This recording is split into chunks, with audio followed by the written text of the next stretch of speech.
ஐயனார் துணை சீரியல் இன்னைக்கான எபிசோடில் சேரன், சோழன், நிலா, பல்லவன், பாண்டியன் எல்லாருமே வரும்போது அவங்க பெரியப்பாவும் அத்தையும் வீட்டு முன்னாடி நிற்பாங்க. நீங்கள் என்ன இந்த பக்கம் அப்படின்னு சொல்லி கேட்கும்போது, நீங்கள் என்ன ஊர் சுற்றிட்டு வரீங்களா அப்படின்னு சொல்லி இவங்களும் கேட்பாங்க.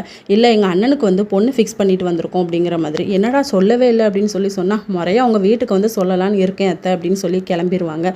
சேரனுக்கு வந்து என் பொண்ணு கார்த்திகாவை கல்யாணம் பண்ணி கொடுத்துருக்கலாம், அவள் வாழ்க்கையாவது நல்லா இருந்திருக்கும். சேரன் ரொம்ப நல்லவன் தானே, இதை ஒரு வீடாகவே நம்ம மதிக்கலை அப்படின்னு சொல்லி அழுதுட்டு போவாங்க. இன்னொரு பக்கம் நம்ம நிலா வந்து சாமி கும்பிட்டுட்டு இருப்பாங்க. நல்ல வாசனையாக இருக்குது அப்படின்னு சொல்லி பாண்டியன் 2 பேருமே வரும்போது நிலா சாமி கும்பிட்டுட்டு இருக்கதை பார்த்துட்டு இதுக்கெலாம் காரணம் இந்த பக்தி தான் அப்படிங்கிற மாதிரி சொல்லுவாங்க. அதுக்கப்புறமா நம்ம அங்கே என்கேஜ்மெண்ட் போகிறதுக்காக என்னென்னலாம் ஃபிக்ஸ் பண்ணணும் அப்படின்னு சொல்லும்போது நடேசன் சொல்வார், அங்குள்ள ட்ரெஸ் மாதிரி போட்டு பண்ணிட்டு போங்கடா அப்படின்னு சொல்லிட்டு. நல்ல வேளை அந்த ஆளை கூட்டிகிட்டு போகலை அப்படின்னு சொல்லும்போது நிலா தான் சொல்லுவாங்க, அண்ணனுக்கு வந்து அதே மாதிரி ட்ரெஸ் வாங்கணும், ஏன்னா அந்த கல்ச்சரில் தான் என்கேஜ்மெண்ட் நடக்க போகுது. அதுக்கப்புறம் பொண்ணுக்கு வந்து ரிங் வாங்கணும் அப்படின்னு சொல்லி பல்லவன் வந்து பாண்டியன் உனக்கு ஒரு சர்ப்ரைஸ் இருக்குன்னு சொல்லி கூட்டிகிட்டு போயிடுவார். நிலா வந்து சோழன் கிட்ட பேசுவாங்க, நமக்கு ரூம் இருக்குது, அண்ணனுக்கும் ரூம் இருக்குது, அதுக்கப்புறம் வானதிக்கும் பாண்டிக்கும் கல்யாணம் ஆகும், அவங்களுக்கு ஒரு ரூம் கட்டணும் அப்படின்னு சொல்லி பேசுவாங்க.